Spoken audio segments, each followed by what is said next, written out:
The Splendours and Miseries of an Old Bailey hack.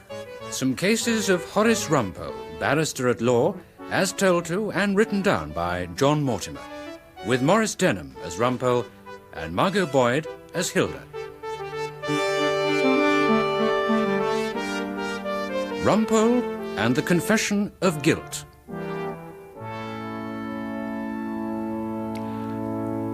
I, Horace Rumpole, barrister at law, 68 next birthday, Old Bailey hack, husband to Mrs. Hilda Rumpole, known to me only as she who must be obeyed, and father to Nicholas Rumpole, lecturer in social studies at the University of Baltimore. I've always been extremely proud of Nick. I, who have a mind full of old murders, legal anecdotes, and memorable fragments of the Oxford Book of English Verse, Sir Arthur Quillicucci's edition, together with a dependable knowledge of bloodstains, blood groups, fingerprints, and forgery by typewriter, I, who am now the oldest member of my chambers, take up my pen at this advanced age during a lull in business. There's not much crime about. All the best villains seem to be off on holiday in the Costa Brava. In order to write my reconstructions of some of my recent triumphs, including a number of recent disasters, in the courts of law, hoping thereby to turn a bob or two which won't be immediately grabbed by the taxman, or my clerk Henry, or she who must be obeyed, and perhaps give some sort of entertainment to those who, like myself, have found in British justice a lifelong subject of harmless fun. Oh, Rumpole, I wish you'd stop doing your legal work at breakfast. You're getting butter all over that brie. Oh, thank you, my precious. You must picture me a good few years ago now with she who must be obeyed in our matrimonial home at Flat 13, Froxbury Mansions, Gloucester Road.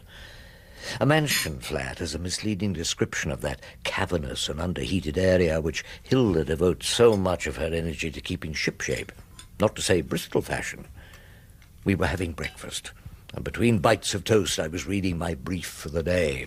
The case of a young Jamaican boy improbably named Oswald Gladstone. Sadly, I quoted Wordsworth, as I often do at breakfast. There was a boy. You knew him well, ye cliffs and islands of Winanda. Many a time, that evening when the earliest stars began, would he stand alone. More toast, please, Hilda. Oh, really? Beneath the trees or by the glimmering lake. Rumpole, about your son. My client today is a boy, engaged on rather less innocent pursuits. A brilliant client. I mean, he only takes an antique dagger and stabs a young man at a bascule outside Lord's cricket ground at 4 o'clock in the afternoon. Well, I mean, if you have to do that sort of thing, at least do it during the hours of darkness, and if possible, not at Lord's. Rumpole, I am trying to have a serious conversation. Well, I think the fellow who got stabbed took it seriously. He was a total stranger, of course. Just someone my juvenile client felt like stabbing. Absolutely brilliant. When are you going to say goodbye to your son, Nick? Before he goes away to the other side of the world? Look, I'm meeting Nick at 12 in the Army and Navy stores. I'll buy him a topcoat for America. And then we'll have a good lunch. Steak and kidney pudding, I imagine, something of that nature. And then I've got to get back for a 4:30 conference. So you give him tea and then he's off to the airport. 12 o'clock? How can you meet Nick at 12 o'clock? You'll be in the Old Bailey. No, my case will be over in half an hour, just a shorty. The old darling will have to plead guilty. He signed a full confession of guilt. To Detective Inspector Arthur, most reliable officer, grows prize chrysanthemums. I don't know why you have to go down to the Old Bailey at all on Nick's last day. Well, they say crime doesn't pay, but it's a living, you know. I mean, that nice breakfast egg of yours, probably a tiny part of the proceeds of an unlawful carnal knowledge. You're an Old Bailey hack, that's what you are. I heard you're head of chambers, Guthrie Featherstone. QCMP. Say that at the garden party. Dear old Rumpole, he said, is a bit of an Old Bailey hack. The Old Bailey. I walked down past Ludgate Circus from my chambers, and there it was, touched by a hint of autumn sunshine. A stately law court, an Edwardian palais de justice, with an extensive modern extension to deal with the increase in human fallibility. Terrible things go on in the Old Bailey, horrifying things. Why is it I never go in at the revolving door without a thrill of pleasure? Why does it seem a much jollier place than my flat in Gloucester Road under the strict rule of she who must be obeyed? Morning, Rumpole. Good morning. Are you against me in the attempted murder? I had changed into the fancy dress. Gown a little tattered. Old wig bought second-hand from the ex-Attorney General of Fiji, pre-war. And outside the court I found my prosecutor. I planned to beguile him into accepting a plea to actual bodily harm, so allowing young Gladstone to cop a suspended sentence. And Rumpole to buy his son a decent blowout at Simpson's. You for the black teenager, Rumpole? Yes. A nervous barrister called Magnus Pycam. Pockets stuffed with various coloured pencils for taking notes. Always looks to see if his zip's done up when he gets up in court. Matter of fact, he gave me no trouble at all. I suppose you wouldn't be prepared to plead to actual bodily harm, would you, Rumpole? The minor offence. Oh, ABH, the minor offence. I did my best to sound doubtful, thinking, of course, that Gladstone would jump at the chance. I'll go and see if I can get my client to accept your excellent and time-saving suggestion. Is Mr. Gladstone at home? I don't think he's gone out to lunch with the Lord Mayor. Counsel, to see the piccaninny. You know what life at the Old Bailey blunts, Mr. Winter. It blunts the sensitivity. Indeed.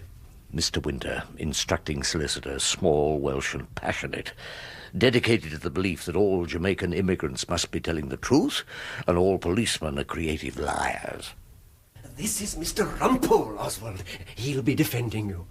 Up in number 1 court, aren't we? Oh, yes, Mr. Gladstone. At the age of 16, you've got star billing. I told the cops Ginger did it. I saw him with the cutter. He threw it away after. Oh, Ginger's one of the white boys, Mr. Rumpole. He got away. But just a moment, Mr. Gladstone, old darling. Let me just remind you of what you did say to the police in your signed and written statement. Mr. Winter, got a copy of the confession there, have you? Yes, sir. A confession of guilt that made our case impossible, even for Rumpole. Now, my name is Oswald Montgomery Gladstone, but in our gang they call me Blades. Is that what they call you? Blades, that's right. That's me name. What's the other fellas like? I know you found the dagger, so I better come clean, Governor. Anyway, if you nabs Ginger, he'll grass on me. We was mad at the MCC supporters what annoyed us, so when I left the ground I had my knife ready, but when the MCC blokes all scarpered, 'cause I had the weapon, I felt a bit of a fool not using it. And there was this bloke standing, so I just let him have it in the Auntie Nellie. I'm very sorry for all the trouble I caused. Signed O. Gladstone, witness Detective Inspector Arthur and Detective Sergeant Shaw. I told him Ginger done all that. Did you read it when you were in the police station? Of course I did. Well, why did you sign it if it wasn't true? I got bored. They were going on so long. Have you ever been questioning the Nick? Not as far as I remember. Well, it gets boring. You do anything just to get it over with. To get back to reading a comic in the cell. Yeah, reading. That's it. I was doing reading. If I signed that, they promised me a smoke. Didn't it strike you as a rather expensive smoke? Look, Mr. Gladstone, we've drawn a nervous prosecutor called Magnus Pycam. I've scared him into taking a plea to actual bodily harm. Now, you'll have to plead guilty to that. It's just the minor offence. You mean I don't have a chance? As much chance as I have of spending the evening of my days in the south of France. No chance, no. You got another case you want to do? You want to go and work for some of them rich villains? What's the matter with my case? Is it too much like hard work, eh? Oswald, you... All right, I'll plead guilty then. If that's what you want, I'll plead bloody guilty. My mum, she wants me put away. All right? I'll plead guilty to something I didn't do. Are you telling me you didn't stab anyone? Look, Dad, I didn't have the knife. Are you telling me that? You don't believe me? Look, what I believe isn't of the slightest importance. Is that what you're telling me? Yeah, that's what I'm telling you, right? Right, then we've got to fight.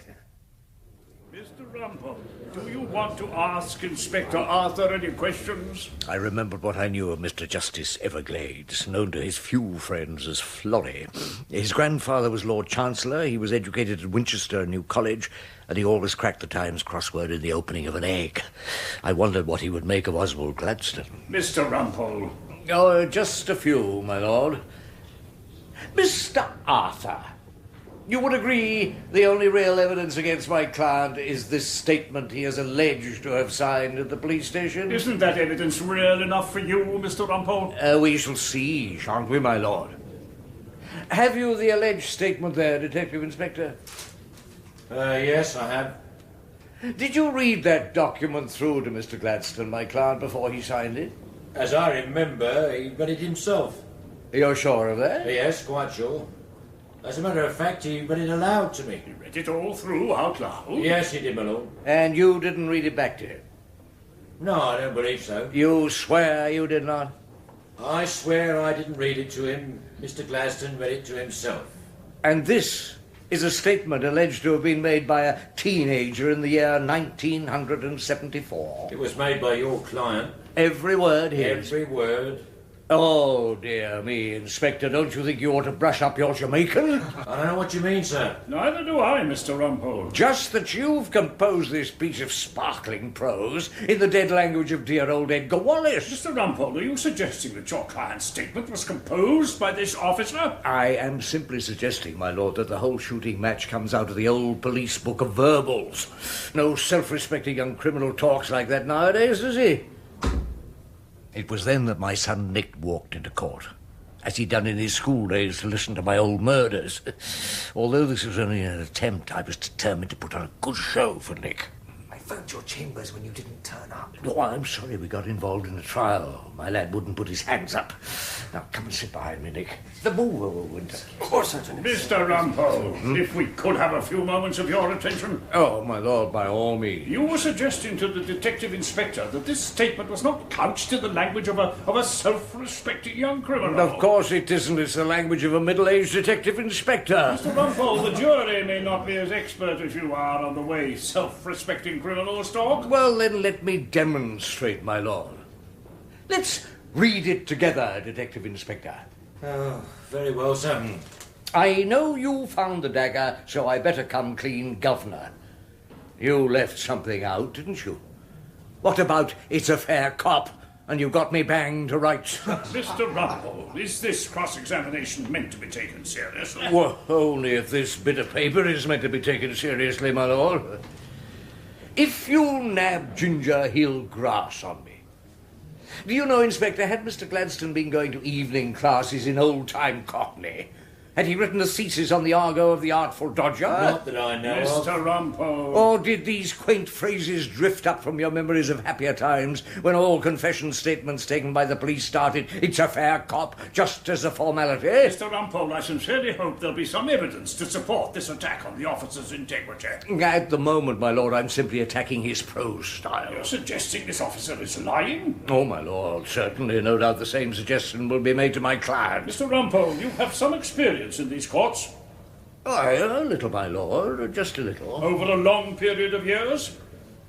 You might say, my lord, from time immemorial. And you know very well the limits to which defending counsel may go. I've often been reminded of them, my lord. I imagine you have. If the cross-examination we have just heard is typical of you, Mr. Rumpole, I imagine you have had to be reminded often. One does not expect to have to repeat such reminders to counsel of your advanced age and seniority. Yes, my lord? Have you any other questions to ask this officer? Oh, a great many. I was anxious not to interrupt the flow of your lordship's rebuke. Wouldn't you agree, Inspector Arthur? This is really a golden oldie of a confession statement. The jury may have some idea what the question means. I have none. What's the answer, Inspector? The answer is no. No. Members of the jury, this case is obviously going to detain us a considerable time. We have yet to learn the nature of the defence. Yes, 2:10, please.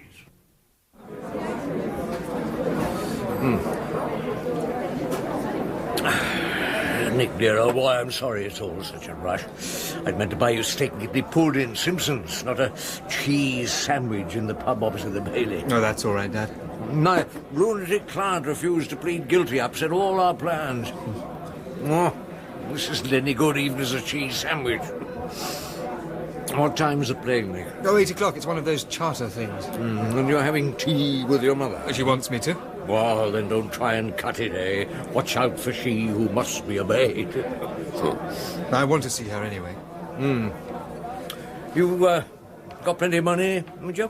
Care for a few quid? I've got enough. I worked all last August. No, yes, of course. It's dirty sort of work, wouldn't it? I take my hat off to you. I could never dig up the underground. I don't think I could do your job either. Oh, come on, Nick. The Old Bailey's not so bad. You can have quite a lot of good, clean fun down the Bailey. Is that what you were having this morning? Oh, I forgot. Do you smoke small cigars? No. No, of course not. Filthy habit. But were you having fun? Well, yes, perhaps I was. In my own quiet way. That judge? Oh, that judge was defending bad cases of non-renewed dog licenses when I was doing the Penge bungalow murders. Alone and without a leader. Yes. I don't know how you could go on when he said... Well, I told you how. You smile, the sweet smile of Chinese inscrutability, and say, if your lordship pleases. You take the rough with the smooth. I suppose he thought you were wasting time. Time? How long should it take to rob a boy's life for 5 years? I'm sorry, Nick. I hoped it might be a shorty. And pretending. Pretending what, Nick? Pretending your mug is innocent. I mean, judges must get sick and tired of all these phony defences, looking at the policeman's notebook and all that sort of nonsense, when surely everyone knows. What? What do they know? Well, he actually admitted... Or so they say. No one knows anything until it's proved, and even then you may have a nagging doubt. Members of the jury, while there remains a particle of doubt... I remember you practising that speech in front of the bathroom mirror where I put my rubber duck's head under the water so he wouldn't be embarrassed. Oh, Nick. Well, that's your stock in trade, isn't it? Doubt. Well, it's better than being a cleric dealing in improbable beliefs. No, Nick, I'm sorry I'm so busy. Oh, I didn't mind. Not till I saw what you were busy at. Do you find it so disreputable? Well, if that boy's guilty, which he obviously is... Well, they're all guilty of something, my dear old thing. Everyone's guilty of something. If anyone gets off, it's a plus. Plus for who? Well, it's a strange quality of human nature, Nick. People show an almost comic relief at not being locked up. They actually enjoy not having to share one chamber pot through endless nights banged up with two vindictive, frightened and sexually frustrated strangers. You find that so very odd? What about society? I mean, all that getting people off, is it much good to society at large? Well, society can open a door at night and go to the lavatory. Well, shouldn't you see it's protected occasionally? Just at the moment, I've got my hands full protecting young Ozzy Gladstone. By telling lies? By telling his story for him as well as I can. What do you think I am, Nick? I'm nothing but a ventriloquist doll perched on Mr. Gladstone's knee. You think that's a very dignified position? Oh, Nick, look, you can't be born or die in a dignified position. How the hell can you live in one, my old darling? You know about that boy. His mother had him put into care when he was 4. Sent him away from home, I mean. But today, when I saw you standing there saying things you really didn't Look, mean... that's not what I suddenly knew doing. why. Well, you've never said much you've meant to me, have you? Nick. Well, I think that's what Mother finds difficult. She's not very happy, actually. She finds difficult. And what does the leader of the opposition find difficult exactly? Knowing who you are, exactly. She says you're always arguing, but she doesn't know if it's an argument or just a game. Like the game you were playing this morning. She says you seem to hate her sometimes, really hate her, but she can't tell if you mean it. In a way, she says she'd rather you did than pretended to. But I say wonderful things to her. Very often, wonderful, complimentary things. Of course, she doesn't believe those either. She's He's not very happy. She's not. What do you think I feel, Nick? What do you think? Mr. Rumpole! Oh, it's you. You know Nick, Mr. Winter, Nick. Now, my boy Nick. Yes, hello. We met in the course. Mr. Rumpole, I got a message through the prison officer. Gladstone wants to see us at once. But Nick's off to America this evening. I'm sorry, it sounded urgent. Oh, my master's voice. Well, have a good trip then, Nick. I mean, it's not forever, is it? You'll be back soon, I'm sure, on holidays. I expect so. Sorry about the lunch being so scrappy. Oh, that's all right. Damn it, we haven't had a talk yet, even. No. No, we haven't. Now, Mr. Gladstone. That judge man, he don't like you. Huh? Poor old darling, I'm not absolutely crazy about him. It's the jury that matters, Oswald. Mr. Rumpole's getting through to the jury.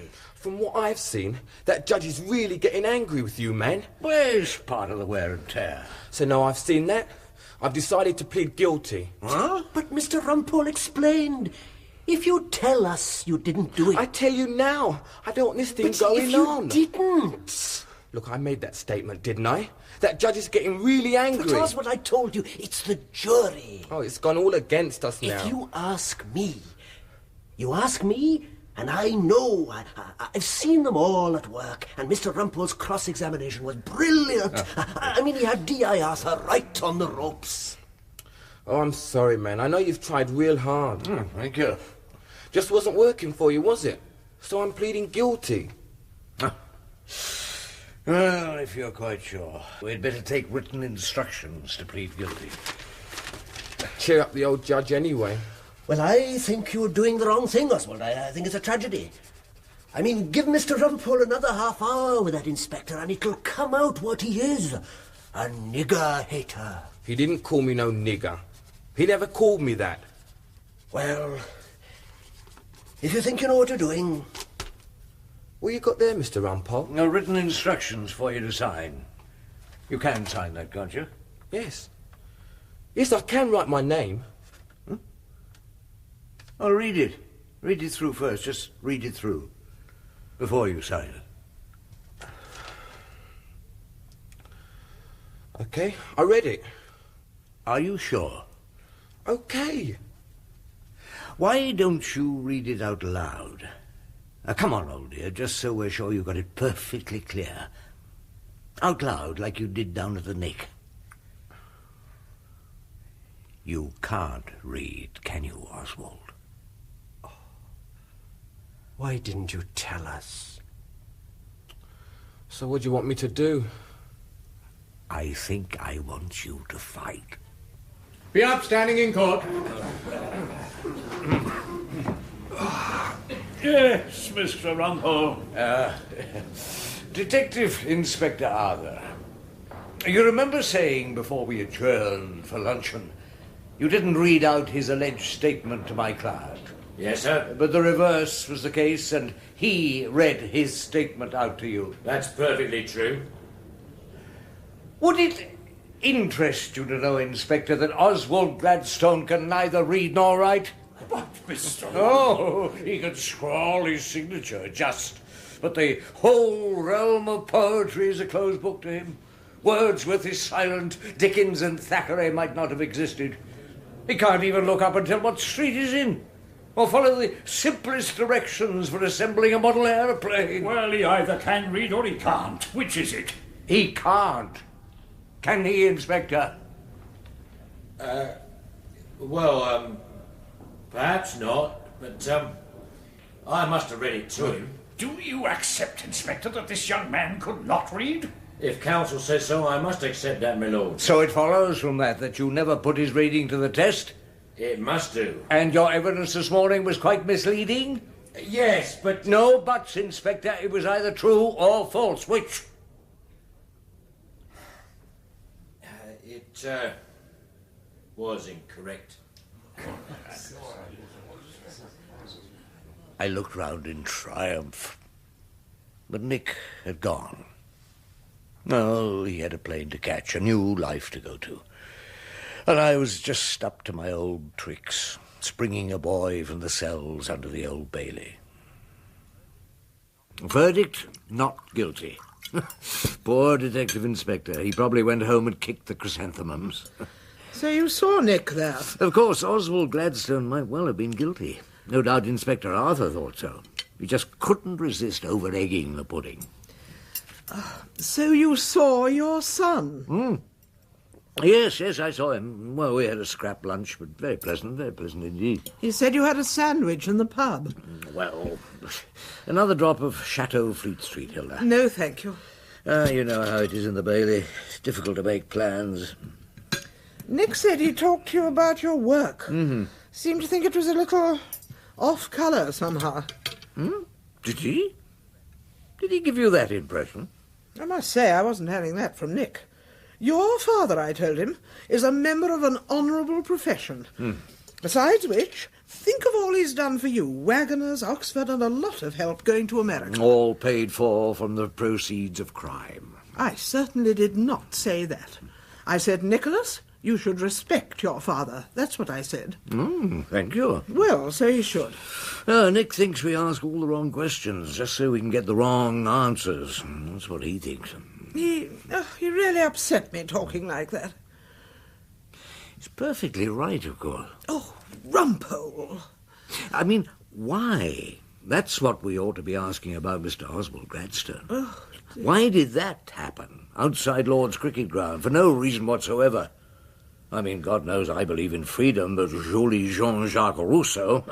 I'd like to ask him a few pertinent questions. I have absolutely no idea what you're talking about.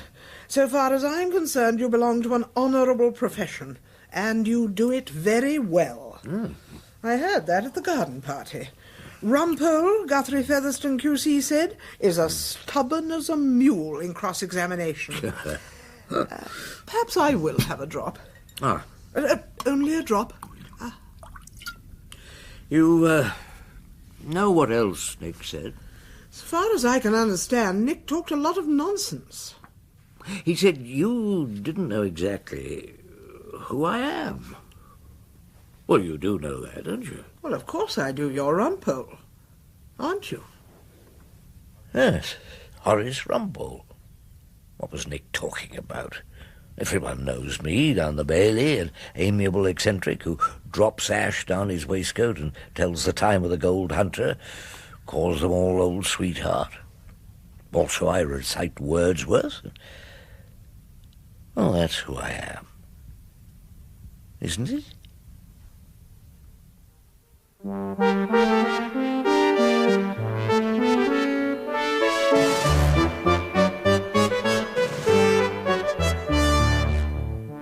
That was Maurice Denham as Rumpole, Margot Boyd as Hilda, and Michael Maloney as Nick in The Confession of Guilt. Mr. Justice Everglades was played by Godfrey Kenton, Magnus Pycan, John Church, Mr. Winter, Anthony Hall, Detective Inspector Arthur, John Hollis, and Oswald Gladstone, Kelvin Omar. Rumpole and The Confession of Guilt was written by John Mortimer and directed by Ian Cotrell.